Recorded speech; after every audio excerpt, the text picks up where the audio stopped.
Ayahanda, ibunda, dan sahabat-sahabat sekalian yang dicintai Allah, insya Allah.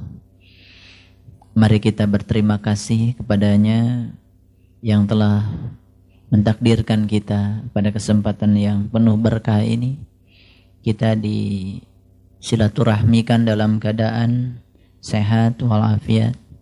Semoga kita semua menjadi hamba-hamba Allah yang selalu pandai untuk bersyukur kepadanya. Oleh karenanya mari kita wujudkan indikator syukur kita bersama-sama membaca hamdalah. Alhamdulillahirabbil alamin. Mari kita awali majelis ilmu ini dengan memohon kepada Allah agar Allah melembutkan hati kita, membukakan pikiran kita, membukakan rahasia segala rahasianya untuk kita, mengizinkannya untuk kita memasuki pemahaman-pemahaman yang sejati terhadap ayat-ayatnya, terhadap tanda-tanda kebesarannya. Oleh karenanya mari kita sapa asmanya dengan penuh kelembutan dan cinta seraya membaca basmalah. Bismillahirrahmanirrahim. Ayahanda, ibunda, dan sahabat-sahabat sekalian, saya akan mengajarkan sebuah doa. Dan doa ini diajarkan Allah langsung kepada Rasulullah. Dan mudah-mudahan doa ini menjadi amalan kita. Dan doa ini ada di dalam Al-Quran. Kita bisa lihat doa ini ada dalam Quran surat Ali Imran ayat 53. Saya pernah membaca bolak-balik Quran surat Ali Imran. Ternyata Quran surat Ali Imran ini termasuk salah satu surat yang di dalamnya syarat sekali dengan perintah-perintah Allah kepada kita. Sebetulnya apa yang dimaksud dengan Ali Imran? Imran itu dari kata amir, umir. Wa bizalika umirtu. Jadi amir, umir itu kan sebetulnya adalah pemimpin. Makanya pemerintah itu disebutnya tuh umaro. Umaro, amir, umir, imron. Jadi sebetulnya Ali Imran itu adalah mereka-mereka yang termasuk ke dalam sebuah keluarga yang taat akan perintah Allah. Apakah kita sudah termasuk keluarganya Ali Imran itu? Sebetulnya kita bisa membuat tabel. Dari sekian banyak perintah Allah yang diwujudkan di dalam Quran surat Ali Imran, berapa persen perintah-perintahnya itu yang sudah kita lakoni dalam kehidupan ini? Saya sendiri kalau mempresentasi itu mungkin belum termasuk ke dalam Ali Imran ini. Barangkali dari 100% perintah Allah, barangkali baru 1%-nya pun itu sudah bagus. Nah, kita akan tunjukkan pada malam ini bahwa Quran surat Ali Imran itu di dalamnya syarat sekali dengan perintah, dan kita akan coba untuk memahami perintah-perintah yang paling krusial dulu. Kita akan mengawali pembahasan ini dari membahas sebuah doa yang diajarkan Allah pada Rasulullah SAW, dan seharusnya doa ini menjadi amalan kita umatnya Rasul. Doa ini sebetulnya sudah sering barangkali sebagian kita membacanya, cuma barangkali kita membacanya tidak dengan kesadaran. Allah menyatakan Rabbana, ya Tuhanku, amanna. Amanna ini bukan sekedar iman, tapi ini adalah pernyataan past tense kalau dalam bahasa Inggris. Sesuatu yang telah lampau. Amanna, kami telah beriman. Jadi orang ini baru bisa menyatakan pernyataan ini dengan pernyataan kami telah beriman jika dia telah menapaki sebuah perjalanan untuk mencapai iman itu sendiri. Sebetulnya Allah mengajarkan kepada kita untuk menjadi hamba-hambanya yang memiliki rasa percaya diri. Tapi rasa percaya diri itu kalau kelebihan percaya dirinya jadi overconfidence. Rasa percaya diri yang berlebihan itu akan menjadikan diri kita menjadi orang-orang yang tertutup oleh keakuan kita sendiri. Rasa percaya diri yang diajarkan Allah pada Rasulnya adalah rasa percaya diri yang dibangun oleh sebuah pengalaman spiritual. Bukan rasa percaya diri yang dibangun oleh fanatisme. Umat Islam memiliki rasa percaya diri dengan menyatakan Tuhanku adalah Allah yang maha segalanya, tapi tidak mengenali Allah. Dia menyatakan bahwa teladanku adalah Muhammad yang paling sempurna dalam perjalanan spiritualnya, tapi dia tidak mengerti kesempurnaan Nabi Muhammad di mana. Umat Islam menyatakan bahwa aku telah berpedoman pada Al-Quran, kitab yang paling sempurna, tapi dia sendiri tidak mengetahui kesempurnanya Al-Quran. Sehingga rasa percaya diri yang ada pada dirinya, itu rasa percaya diri yang berlebihan, yang dibangun oleh fanatisme agama. Dan itu yang barangkali selama ini telah mengkungkung kita dalam sebuah keadaan di mana umat Islam itu sulit untuk berkembang. Jadi Allah mengajarkan kepada Nabi Muhammad dengan pernyataan amanna, kami telah beriman. Kita diajarkan untuk membuat sebuah pengakuan akan kepercayaan diri pada diri kita. Tapi ini tentu saja kepercayaan diri yang harus dibangun oleh rasa tawadu yang didasarkan atas pengalaman kita sendiri. Jadi dikembalikan lagi kepada definisi iman tentu saja. Iman itu adalah terbukanya mata kalbu yang kemudian kita menyaksikan dengan pandangan kalbu kita, kemudian kita mengikrarkan apa yang kita saksikan dalam perwujudan syahadat kita, itu baru iman. Iman bukan sekedar iman pengakuan. Sebetulnya amanah ini bisa diucapkan oleh siapa saja. Bisa diucapkan oleh orang yang benar-benar beriman, bisa juga diucapkan oleh orang yang mengaku telah beriman. Bisa kan? Bisa. Tapi tentu saja kita ingin termasuk orang-orang yang mengaku beriman dan iman itu diakui juga oleh Allah karena kita bisa membuktikan dengan seyakin-yakinnya apa yang menjadi indikator iman itu sendiri pada diri kita. Ya, salah satu contoh saja dalam Al-Quran, Allah menyatakan, ya qad aflahal mu'minun alladzina hum fi salatihim khashi'un. Berbahagialah orang-orang yang beriman, yaitu orang-orang yang telah khusyuk dalam salatnya. Itu ciri iman.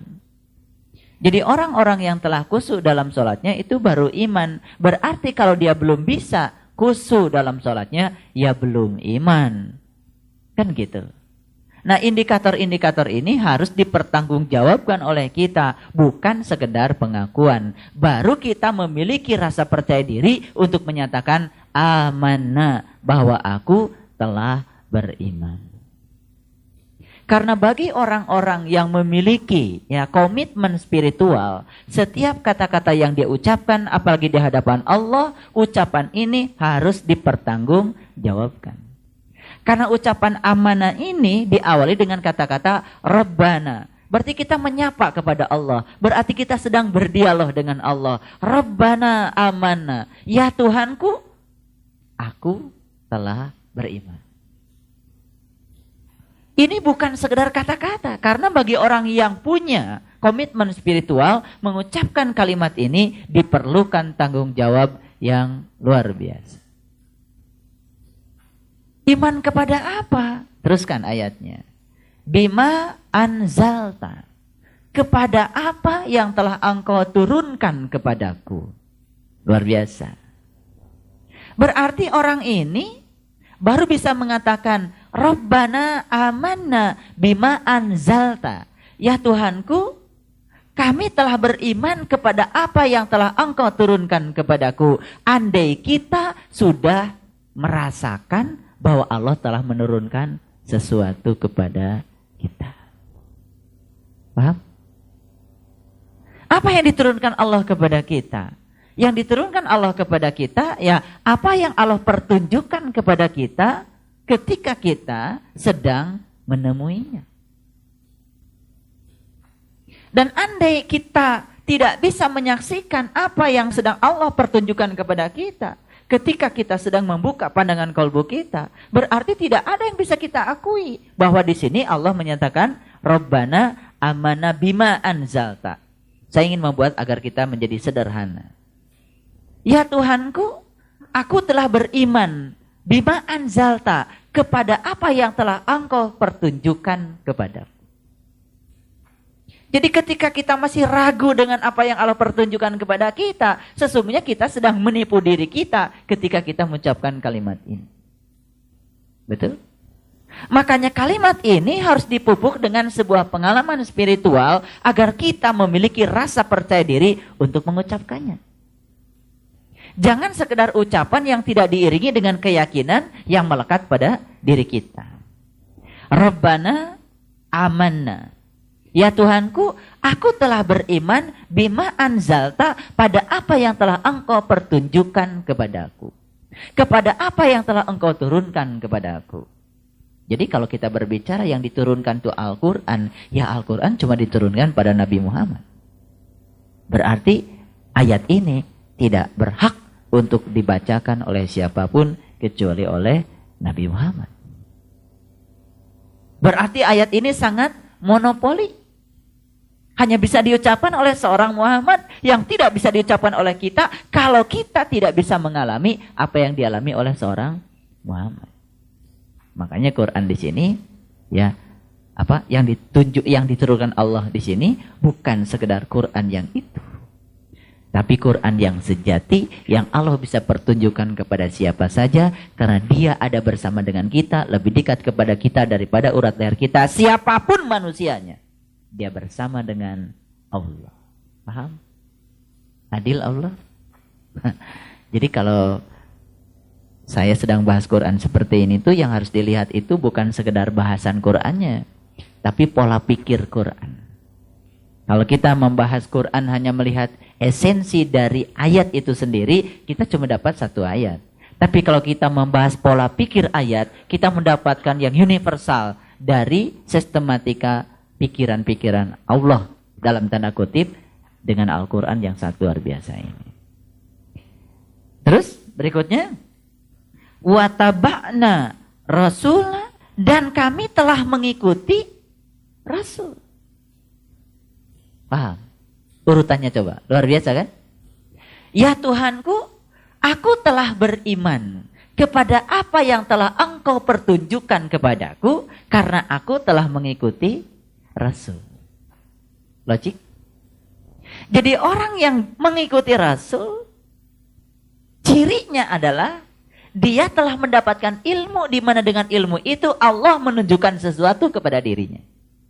Jadi kalau begitu dari ayat ini semakin mengerucut sebetulnya. Apa sih yang harus kita contoh dari Nabi Muhammad? Cuman satu, cara menemui Allah.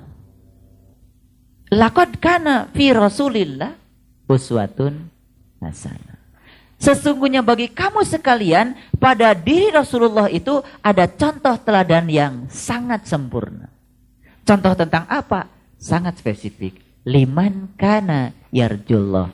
Contoh tentang cara menemui Allah. Wal yaumal akhir, dan di hari kemudian, wa zakarallaha katsira, dia bisa mengingat Allah banyak-banyak. Logik? Mencontoh Nabi. Contoh yang mana? Cara menemui Allahnya. Begitu kita mencontoh Nabi tentang cara menemui Allahnya, di hari berikutnya setelah ketemu, wa zakarallaha katsira, maka kita bisa mengingatnya banyak-banyak. Logik? Coba sekarang buka Quran surat Al-Ahzab, surat yang 33. Coba buka ayat yang ke-21. Lihat. Laqad, sesungguhnya, kana lakum, bagi kamu sekalian, fi, pada diri Rasulullah, uswatun hasanah, ada teladan yang sempurna. Teladan tentang apa? Liman kana yarju. Sebenarnya yarju itu bukan menemui. Yarju itu artinya kembali. Liman kana yarjullah, bagi orang yang ingin kembali kepada Allah. Nah kemudian para mufasirin yang pintar menyatakan kalau kita ingin kembali kepada Allah, syaratnya harus tahu Allah. Itu didasarkan pada Quran surat Al-Isra ayat 72 yang menyatakan barang siapa yang buta di dunia lebih buta di akhirat. Berarti kalau kita tidak ingin buta di akhirat, di dunia jangan buta. Barang siapa yang tidak ketemu Allah di dunia, tidak akan ketemu Allah di akhirat. Berarti kalau ingin ketemu Allah di akhirat, ketemulah dari dunia ini. Untuk bertemu dengan Allah, dia harus tahu caranya, kan begitu. Makanya liman kana yarjullah, aslinya adalah bagi orang yang ingin kembali kepada Allah. Logikanya adalah untuk kembali kepada Allah harus menemui Allah, maka liman kana yarjullah sering diterjemahkan bagi orang yang mengharap berjumpa dengan Allah. Paham? Kemudian berikutnya apa? Wal yaumal akhir. Wal yaumal akhir selalu diterjemahkan hari kiamat. Padahal wal yaumal akhir itu terjemahnya adalah di hari kemudian. Hari kemudian kapan? Hari kemudian itu adalah hari setelah hari ini. Besok, lusa, dan seterusnya. Paham? Wa zakarallah katsira, akan bisa mengingat Allah banyak. Sekarang urutkan. Kita mencontoh uswatun hasanah Rasul. Tentang apa? Tentang cara menemui Allahnya. Betul? Setelah menemui Allah, hari ini kita bisa menemuinya, maka di hari kemudian, setelah hari ini, maka kita bisa mengingatnya banyak-banyak. Masuk akal? Jadi akhirnya gak logik bagi orang yang mengharap rahmat. Ngawur. Dan kedatangan hari kiamat. Dan menyebut. Loh, zikir itu bukan menyebut.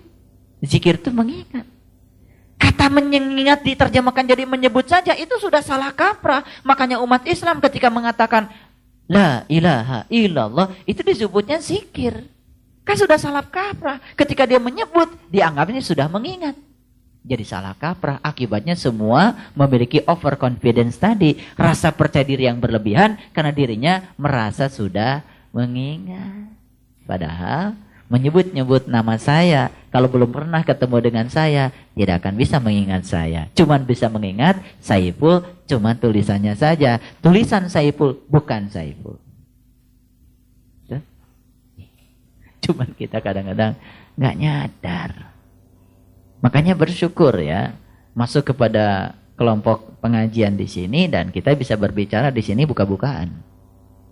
Udah tidak ada dinding lagi, kita bicaranya udah buka-bukaan. Dan kita mendapatkan pemahaman yang paripurna. Baik, kita teruskan. Ya, pada Quran surat Ali Imran tadi, ya 53. Kita teruskan dulu. Ya, Rabbana, ya Tuhanku, amanna, kami telah beriman. Iman pada apa sih?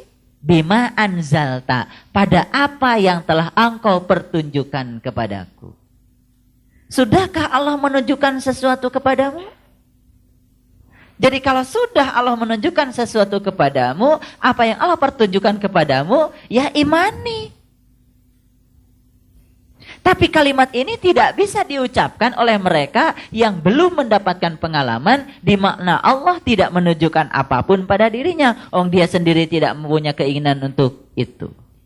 Paham? Makanya di sini dikatakan wataba'na rasulah, karena kami telah mengikuti Rasul. Katakan dalam hal apa mengikuti Rasulnya? Dijelaskan di Quran surat Al-Ahzab ayat 21 tentang cara menemui Allah. Baik, sekarang kita ekstrapolasi sedikit. Kalau mengikuti cara tidurnya Rasul, bisa nggak Allah menunjukkan sesuatu kepada kita? Kalau umat Islam kebanyakan itu, kita berbicaranya itu tidak fokus. Mencontoh Rasul itu, kebanyakan ya dicontoh yang lain-lainnya. Misalkan, yang dicontoh itu adalah cara tidurnya. Ya boleh saja sih. Ya kan? Cara makannya. Ya kan? Cara lain-lainnya. Padahal Quran itu mengajarkan kepada kita yang patut dicontoh dari Rasul itu yang paling utama dan pertama adalah cara menemui Allahnya.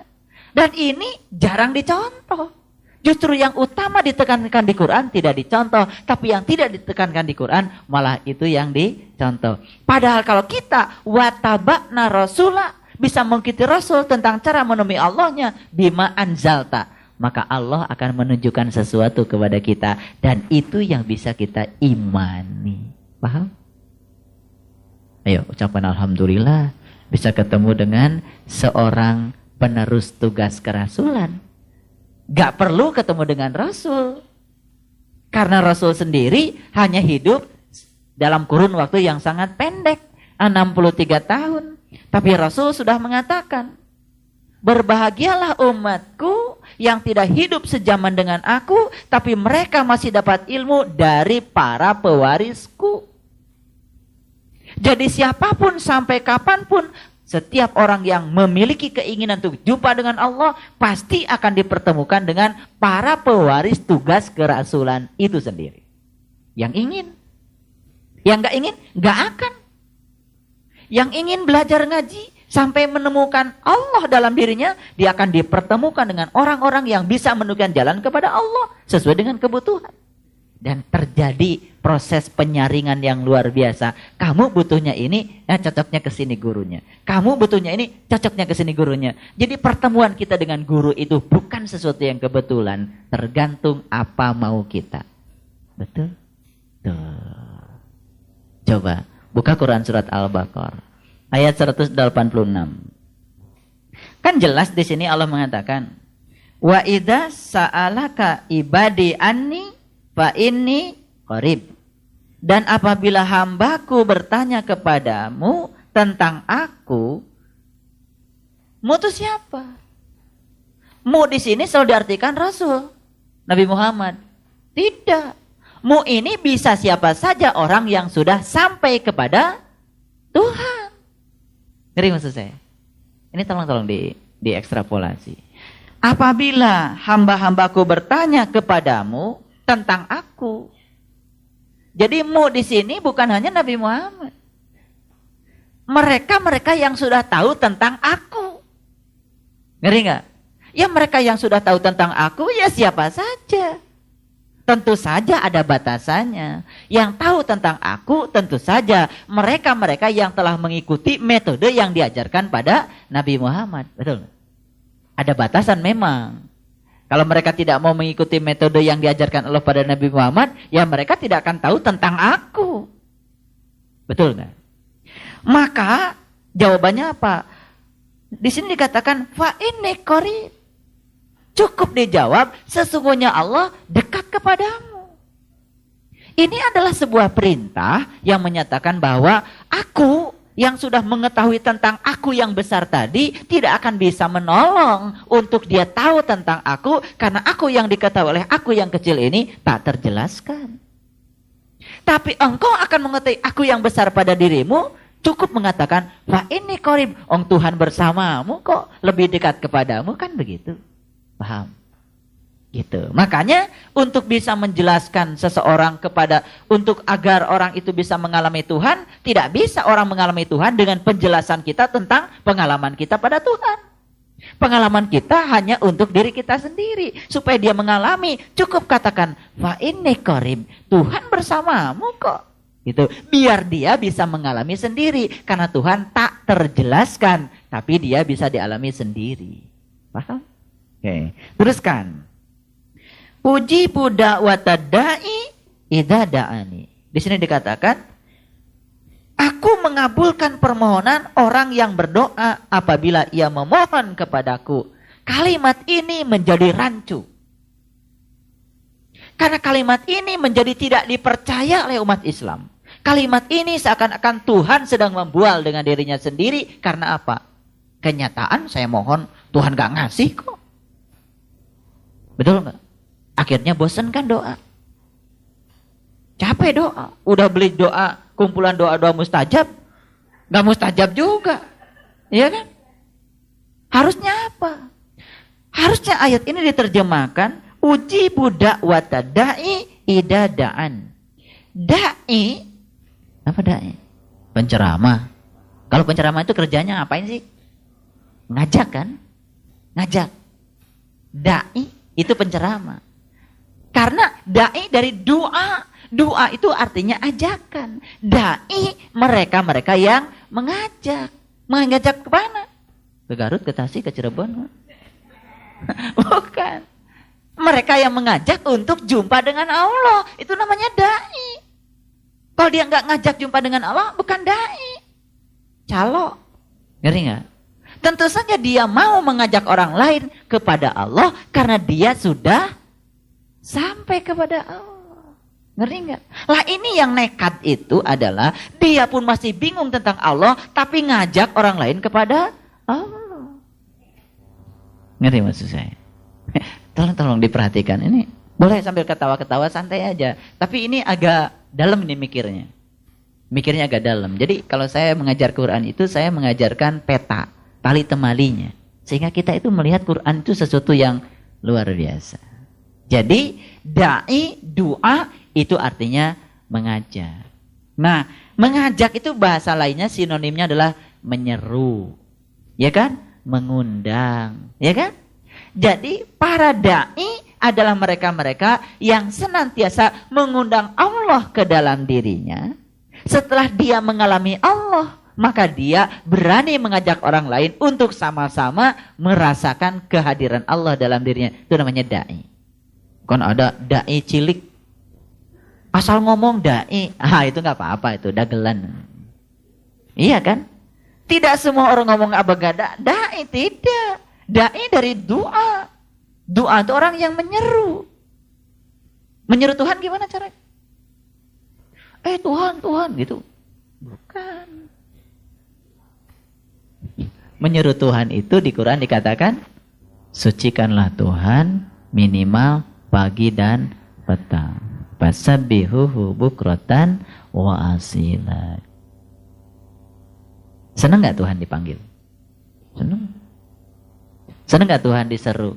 Senang. Senang gak Tuhan diundang? Senang. Yang ngundangnya senang, yang diundang senang. Sama-sama senang. Kerjanya cuman senang.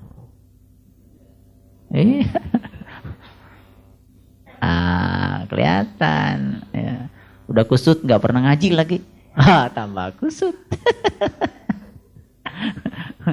Kalau ditemui pura-pura senang, padahal gak senang.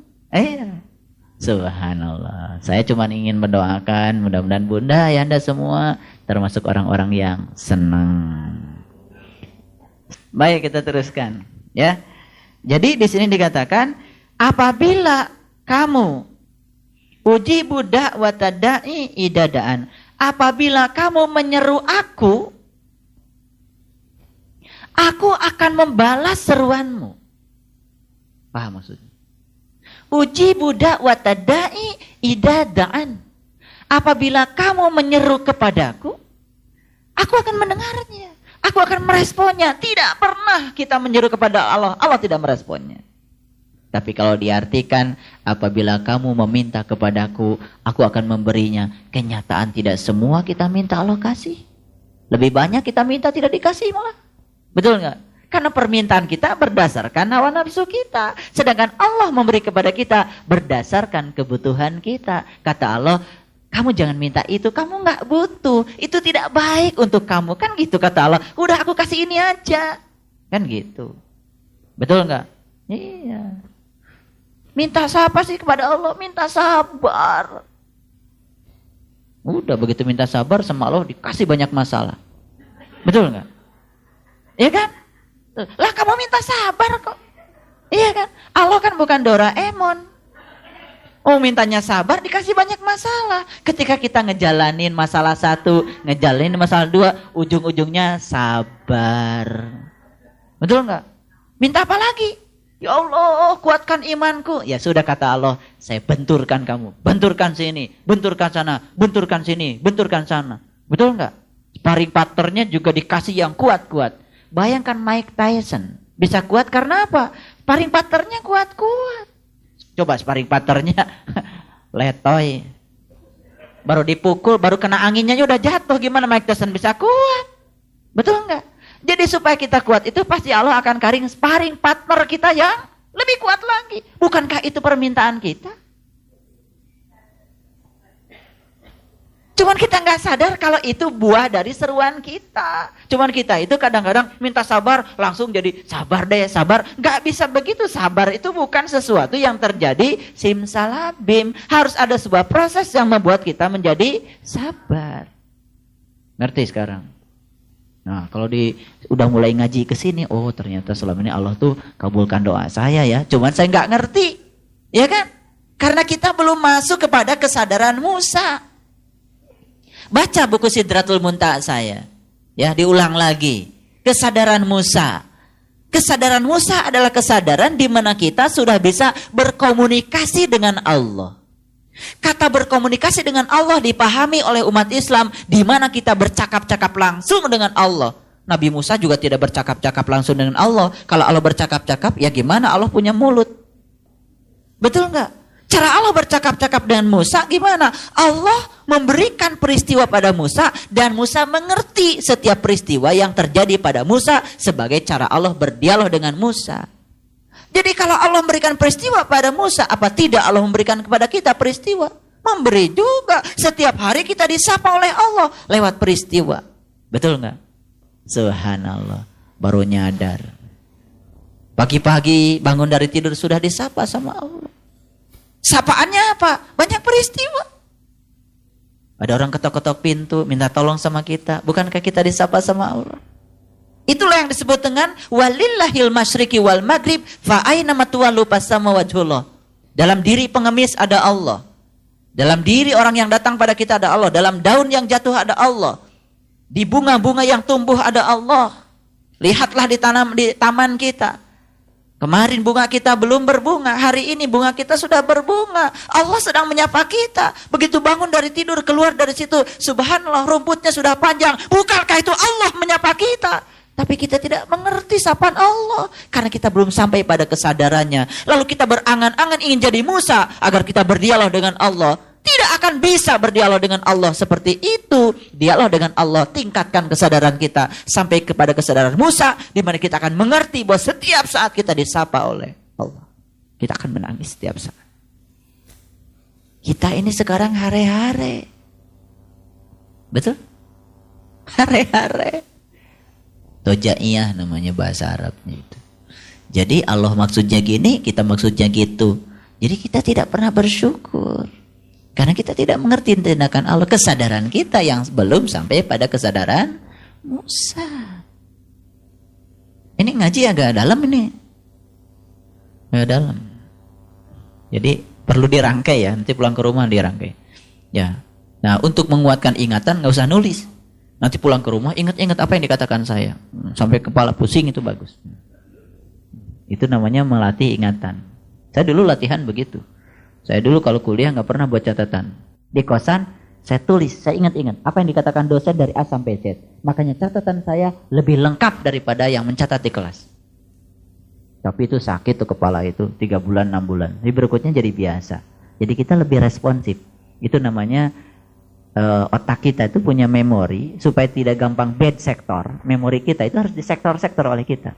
Kalau di sektor-sektor tuh gampang manggilnya. Nah biasanya kalau kita lagi ceramah itu, saya kalau lagi ceramah tuh di-on-kan dulu. Di sektor-sektor mana saja yang harus diaktifkan. Bisa. Iya bisa itu. Jadi nggak pernah itu namanya vertigo, apa itu migran gitu kan? Nggak pernah. Luar biasa itu. Coba dicipta oleh kita supaya dia masuk ke seluruh sel dalam tubuh kita. Sehingga seluruh sel di tubuh kita itu bercahaya. Jadi resonan. Itu namanya tune in, resonan. Jadi jangan cuma sekedar gitu, udah 10 gitu. Udah cuma dapat capeknya doang, tapi rasanya tidak ada. Ya. Nah, jadi lebih baik ya daripada baca doanya itu banyak kemudian gak karu-karuan, lebih bagus banyak dan karuan. Ya. Daripada sholat itu apa itu lengkap rakaatnya tapi gak karuan, lebih baik lengkap rakaatnya dan karuan. Ya. Baik, kita teruskan. Jadi di sini dikatakan uji budak watadai. Tolong lihat terjemahannya.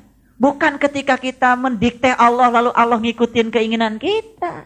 Itu terjemahan ini kurang tepat. Tapi uji budak watadai idadaan, jika kita menyeru kepada Allah, Allah itu selalu terbuka mendengarkan seruan kita. Kapan kita menyeru? Begitu kita menyeru kepada Allah, pasti Allah selalu standby. Makanya di amanat guru dikatakan pintu gapura selalu terbuka. Tahu pintu gapura? Kalau Agustusan kan banyak pintu gapura. Betul nggak? Gapura itu bukan itu. Gapura itu artinya gafur. Gafur itu ampunan. Pintu gapura itu pintu ampunan selalu terbuka. Makanya kenapa kalau Agustusan kita pada membuat gapura? Tahu tujuannya? Jadi Agustusan itu artinya adalah hari kemerdekaan. Hari kemerdekaan ditandai dengan gapura. Artinya apa? Orang yang sudah merdeka karena sudah diampuni segala kesalahan oleh Allah, itu namanya orang yang sudah merdeka.